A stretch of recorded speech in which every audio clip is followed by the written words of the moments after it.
Bismillahirrahmanirrahim. Assalamu alaikum. Dear students, welcome to the third lecture on counting, chapter 6 in the CS131 discrete structures class. In this class, we'll be talking about permutations and combinations. In the previous sections of the same chapter, we basically talked about some of the rules that are related to counting, namely sum rule, product rule, division rule, and difference rule, along with the subtraction rule, along with the use of the tree diagram for various counting purposes. Then in the second section, we talked about the pigeonhole principle and the generalized pigeonhole principle and some of the applications of pigeonhole principles. In this particular section, we'll be talking about the permutations and combinations for counting purposes. And these are some of the topics, like I mentioned at the end of the last lecture, that you might already have seen in your FSE studies, but I'll kind of go in more detail in this particular topic. I'll begin from the very basics and go into more detail and applications in counting. So without further ado, let's begin the topic. Many counting problems can be solved by finding the number of ways to arrange a specified number of distinct elements of a set of a particular size where the order of these elements matter. So in some cases, the order matters. For example, let's say that you have got 100 persons taking part in a race, and you have to choose the top 10 positions. And how many distinct ways of selecting 100 guys, selecting 3 guys from the, or let's say 10 guys, if it's top 10 positions, and 10 guys from 100 guys, such that the order of the person matters. So that's the kind of examples that these counting problems point towards. Okay, so many other counting problems can be solved by finding the number of ways to select a particular number of elements from a set of particular size where the order of the element selection does not matter. So for example, if you just want to select 10 persons for out of 100 persons for a particular committee, well, in that case, the order does not matter. And hence it's the same problem, selecting 10 persons from 100 persons where the order does not matter. So if you select a person at the first or at the 10th number, it doesn't matter because they're equal in all aspects. So here are some of the examples where how many ways can we select 3 students from a group of 5 students to stand in a line for a picture. So if you want to select 3 students from a group of 5 students, it doesn't matter whenever their picture is taken, but the picture must be taken. They must be selected in the 3, maybe in the first, maybe in the second, it doesn't matter. How many different committees of 3 students can be formed from a group of 4 students? Again, different committees, doesn't matter, the order doesn't matter. So in this lecture, we'll develop methods to answer questions like these, and we'll talk about them in more detail. So let's take the first example. In how many ways can we select 3 students from a group of 5 students to stand in a line for picture? You want to select 3 students from a group of 5 students. In how many ways can we arrange all 5 of these students in a line for a picture? Okay, so in this case, in this particular example, you want to select 3 students and you want them to stand in line for a picture. Does the order matter here? Probably. The first one to get a picture is me, the second one is someone else, the third one is someone else, or the first one is someone else, the second one is me. It depends on how you look at it. If the order does matter, and let's suppose in this case, because they say that they have to stand in line, the queue matters, first, second, third, the queue does matter, hence the order matters here. And if you want to select all 5 again of these students to stand in line, the order still matters. The answer to that is simply, the first thing, like the question notes here, is that the order in which we select the students matter. Okay, so how many ways can we select the first student to stand at the start of the queue? Well, there are 5 different options. You can select student A, B, C, D, or E. So there are 5 options. Once you select this particular student, then there are 4 ways to select the second student, right? So you can select, if let's say A was selected as a first student, then you only have got 4 more options left, B, C, D, E. Or if B was selected, then A, C, D, E. If C was selected, A, B, D, E, and so on. So for the first student, you have got 5 options. For the second student, you have got 4 options. And after the first and second were chosen, for the third student, you have got 3 different options. And then there are 3 options here. So by the product rule, simply 5 for the first, 4 for the second, and 3 for the third gives you a total of 60 different ways to select 3 students from a group of 5 students who stand in line for a picture. This is what we already know from our product rule. And there's nothing new here. But let's go to the second part of the question. To arrange all 5 students in line for a picture, we select the first student in 5 ways, the second student in 4 ways, the third in 3 ways, the fourth in 2 ways, and the fifth in 1 way. So in total, again, by the product rule, we have got 120 different ways to select all 5 students in a line for a picture. Can we do it through another way? Well, there is another way to the product rule, and that is what we call the R permutation. What is a permutation? A permutation of a set of distinct objects is an ordered arrangement of these objects. It is just an ordered arrangement of these objects. But what we are interested here is that we are interested in the ordered arrangement of some of the elements of a set. So we're not trying to arrange all of them, but we might be arranging some of these elements in a particular order. In that case, an ordered arrangement of R elements of a set is called an R permutation. A permutation itself is when you try to arrange all the objects, all the set of distinct objects into an ordered arrangement. But when you do it only for R elements of that particular set, we call it R permutation. So let us suppose that S is equal to 1, 2, 3 is a set basically which consists of 3 different elements. The ordered arrangement 3, 1, 2 is a permutation of S because it contains all the elements. So 3, 1, 2 is a permutation, but the ordered arrangement 3, 2 is a 2 permutation of S because it consists of just 2 elements taken from S. The number of R permutations of a set with n elements is denoted by P and R. So that's the notation that I'm going to use throughout. We can find P and R using the product rule, of course, like we did before. So you can use that. And also you could use some of a formula or a function that I'm going to show you later. For you can write about P and R. Let S is equal to ABC. The 2 permutations of S are ordered arrangements AB, AC, BC, CA, and CB. Remember, the order matters. So now you actually have got 4 different arrangements, and all of them are unique. And thus, there are 2 permutations of this set with 3 elements. If you have a set that has got 3 elements, you can actually get 6 different 2 permutations. Okay. And that means that there are always 6 2 permutations of a set with 3 elements.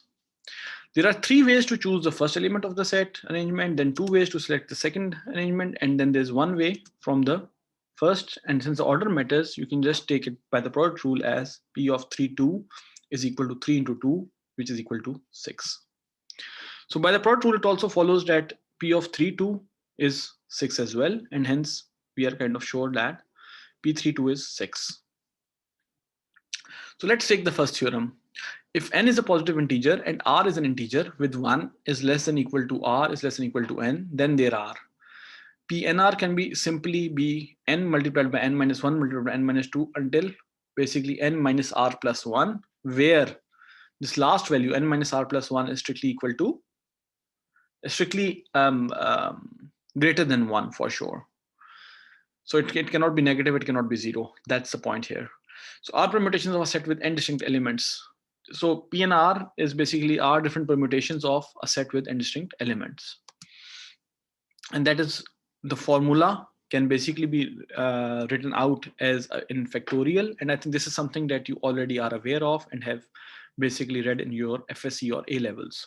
So if n and r are integers with 0 is less than equal to r is less than equal to n, then P and R is strictly equal to n factorial divided by n minus r factorial. So this is the quicker way than the simple product rule to simply calculate the values. Use factorial as much as possible. So let's take an example and let's see how many ways are there to select a first prize winner, a second prize winner, and a third prize winner from 100 different people who have entered a contest. Well, the answer to this would be, if you were to do it using the product rule, I would say 100 different people and you have to choose 3. So 100, there are 100 choices for the first, 99 choices for the second, and 98 choices for the third position. And that's all that I might go for in this one, right? If I were to go by the product rule. If I use the formula, my n here is 100, my r here is 3, and the question is how many 3 permutations are there to choose from 100 people. And the answer to that would be that I would actually go for 100, basically 100 factorial divided by 100 minus 3 factorial, which is 97 factorial. And from that, we know 100 into 99 into 98 into 97 factorial divided by 97 factorial, and 7 factorial, 97 factorial can cut each other. And the answer we have is 100 into 99 into 98, which is exactly the same that we get from a product rule. And here's what you need to identify, because it matters which person wins which prize, the order matters. And since the order matters, we are going to pick the 3 prize winners. Is basically, it's going to be same as the number of ordered selections of 3 elements from a set of 100 elements.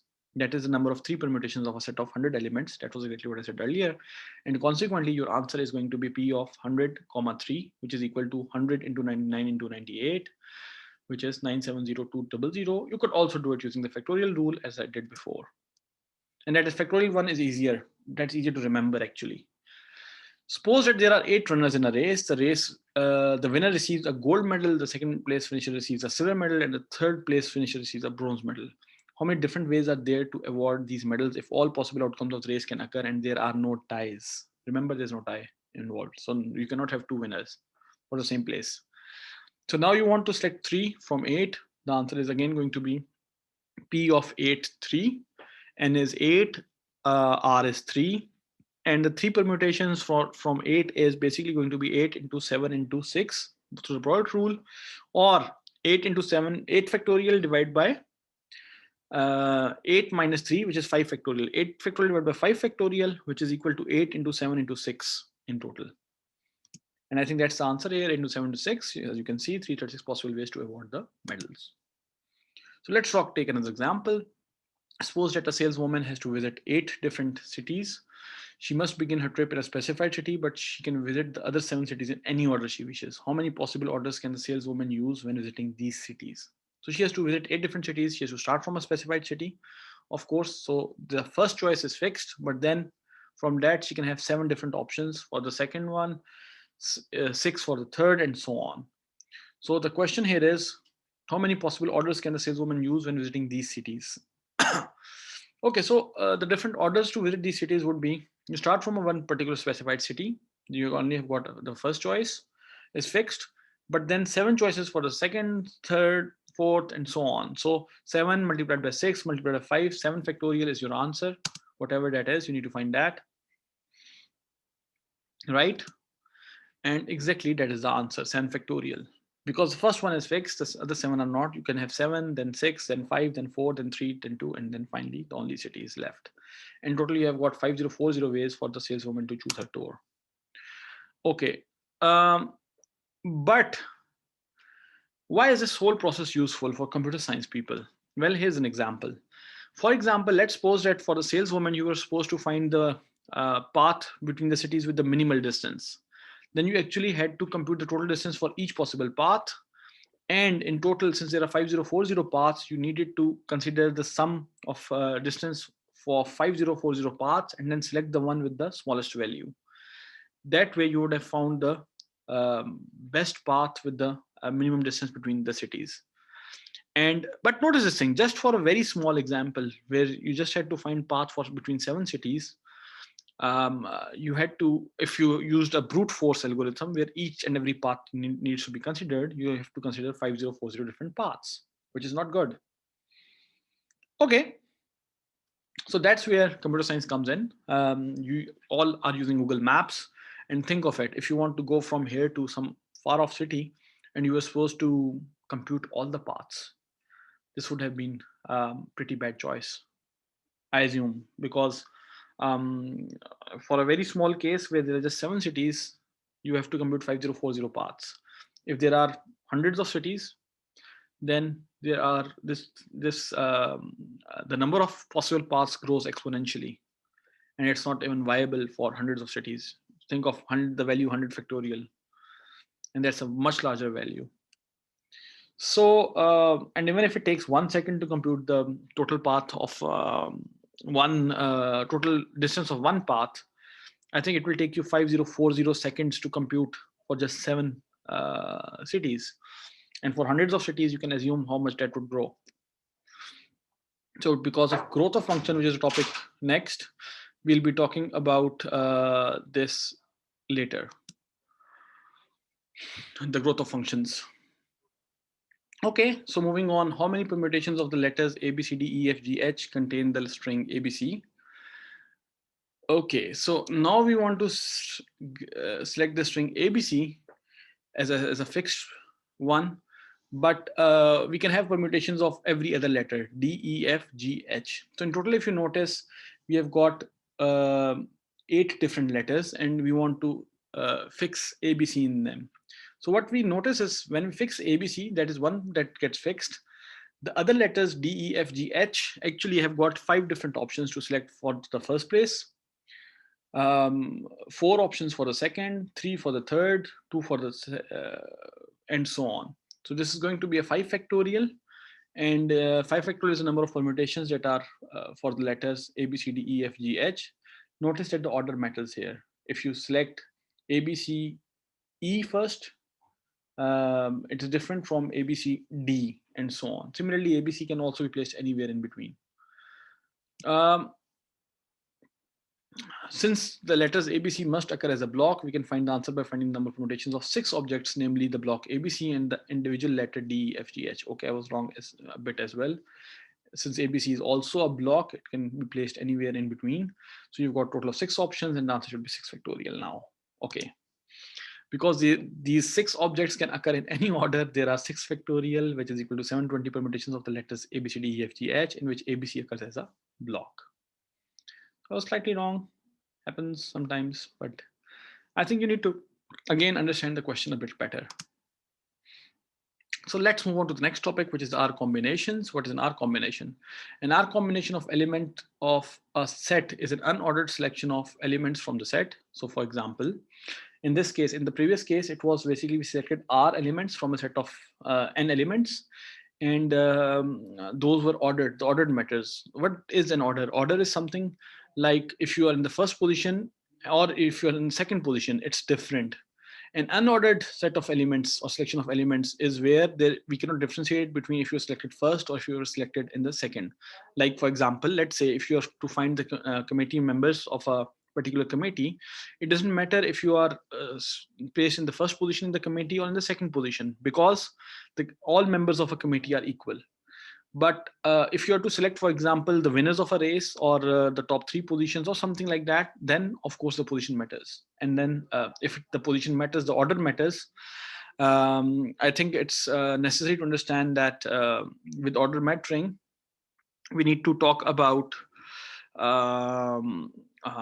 basically permutations. But whenever the order does not matter, then in that case, it's basically the permutations. It's basically combinations. So the order does not matter. We want to go for combination. The order matters. You want to go for permutations. And in this case, an R combination of an elements of a set is an unordered selection of R elements from the set. Thus, an R combination is simply a subset of the set with R elements. And in subset, you know, the order does not matter. The number of R combinations of a set with n distinct elements is denoted by CNR. And this is how you can determine the formula. The formula, the number of R combinations of a set with n elements, where n is a non-negative integer and R is an integer with 0 is less than equal to R is less than equal to n, equals CNR is equal to n factorial divided by R factorial into n minus R factorial. So notice one thing. This is very similar to the PNR formula, where it was n factorial divided by n minus R factorial. Here, the only difference is that another R factorial is added to the denominator of the CNR. Also, since the order does not matter, one can note that the values, the number of possibilities for CNR will be less as compared to that of where permutations P and R, where the order did matter. So here, if you get 1 to 3 or 3 to 1, they're both equal. But if you talked about permutations, then 1 to 3 was different from 3 to 1. And there we noticed that because of that, we had values that were much higher. Here we'll observe values that are relatively smaller than the PNR. So take an example, how many poker hands of 5 cards can be dealt from a standard deck of 52 cards? Also, how many ways are there to select 47 cards from a standard deck of 52 cards? Here you want to select any 5 cards from a standard deck of 52 cards. So N here is 52, R here is 5, and the order does not matter, because if you get an ace of club first, or if you get an ace of club at the fifth number, it doesn't matter because the hand is always the same. The cards are just the same. So in this case, it's going to be a combination for sure, and a combination C, N is basically 52. So C 52 and R is going to be 5. So C 52 5, and then we can simply plug into the formula 52 factorial divided by 52 minus 5 factorial into 5 factorial, and that comes out to be 47 factorial gets cancelled, and 52 into 51 into 50 into 49 into 48 divided by 5 into 4 into 3 into 2 into 2 into 1. Yeah, so that's going to be your answer for the first part. How many ways are there to select 47 cards from a standard deck of 52 cards? Okay, now if you want to select 47 cards on the same manner, the answer is C and R, where N is 52, R is going to be 47, and C and R is again going to be 52 factorial divided by 47 factorial into 52 minus 47, which is 5 factorial. So it's the same. The result is going to be the same. And that's exactly what is mentioned here, because the order in which the 5 cards are dealt from a deck of 52 cards does not matter. The order does not matter. You need to identify this first before applying the combination formula. And if the order matters, you need to apply the permutation formula. That's something for you to identify. That's the first step that you need to do when you see a problem. So in this case, the order does not matter. We are going to use C52 5, which is 52 factorial divided by 5 factorial into 47 factorial. And to compute this, this then comes down to be again 52 into 51 into 50 into 49 into 48 divided by 5 into 4 into 3 into 2, right? So because 47 factorial then cross each other, and that's the answer, right? So consequently, there are basically 2,598,960 different poker hands of 5 cards that can be dealt from a standard deck of 52 cards. So these are different poker hands, different options that are available in just 52 cards if you want to select 5 cards. The other part, if I talk about it now, is how many ways are there to select 47 cards, and this I already discussed is equal to this is the same basically. So if you want to select C5247, it's still the same formula, 52 factorial divided by 52 minus 5 factorial into 5 factorial. 47 factorial into 52 minus 47, which is again the same thing. And hence we can basically say that C5247 is equal to C525. And what one notices here is that it's order that is only different in the denominator in the formula for these quantities, and since the order does not matter in multiplication, hence there are also 2,598,960 different ways to select 47 cards from a standard deck of 52 cards. Let's take another example, or let's see what the reduction is from what we've seen in the previous example. Let n and r be non-negative integers with r strictly less than equal to n, then CNR is equal to CN n minus r.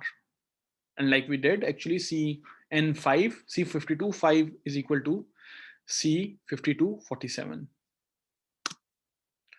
How many, and you can try that with different examples again. This is something that you can try with different examples and notice that this holds. How many ways are there to select 5 players from a 10-member tennis team to make a trip to a match at another school? So let's suppose that there are 5 players from a 10-member tennis team, and we want to make a trip to a match at another school. Does the order matter here? That's the first thing you need to ask. Well, no, of course. The order does not matter because you can select any 5 players, and if the same players are selected at any position, they are considered equal. So this is a combination problem. The n value of n here is 10. The value of r is 5 and is c 10 5, which is equal to 10 factorial divided by 5 factorial into 5 factorial. So the answer is, as mentioned here, is 252. Let's take another example. A group of 30 people have been trained as astronauts to go on the first mission to Mars. How many ways are there to select a crew of 6 people to go on this mission, assuming that all crew members have the same job? Again, you cannot differentiate between the crew members. So in this case, you have got 30 people and you want to select 6. That is C36. The order does not matter because they have the same job. If they are different jobs, then the order would have mattered. And since the order would have mattered, it would have been permutations P36.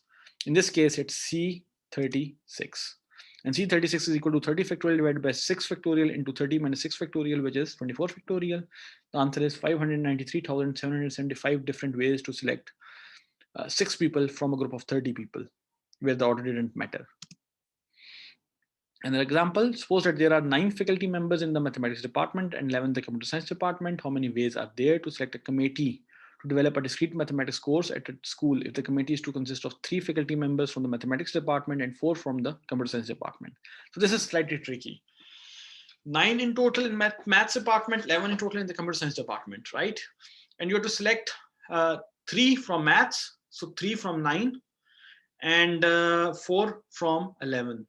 So it's again, the order doesn't matter. So it's going to be C93 plus C93 multiplied by, because this again, this is and, you have to select both. So this is and like I told you before, for and it's a multiplication.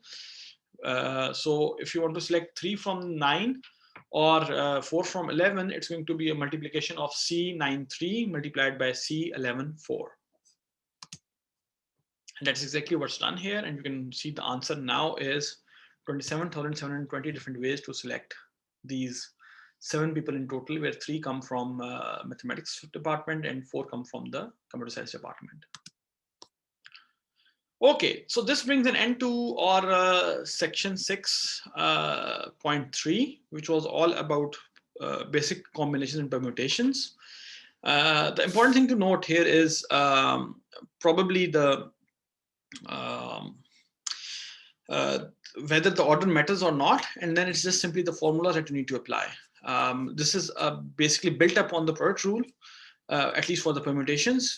But this is again something that you need to keep in mind, has a lot of applications at various different levels. In particular, when we talk about complexity of algorithms, the permutations and combinations play a huge role in determining the number of default or brute force options that we have. And this is where I think this particular section is important for a computer scientist. So with that, I'd like to thank you all for listening to the lecture. And in the next lecture, then we'll continue on with the binomial coefficients and identities. And there'll be a couple of theorems we'll be discussing about binomial coefficients in that. With that, I hope you've learned something about permutation and combination in this lecture. And we'll see you in the next lecture. Thank you and Allah Hafiz.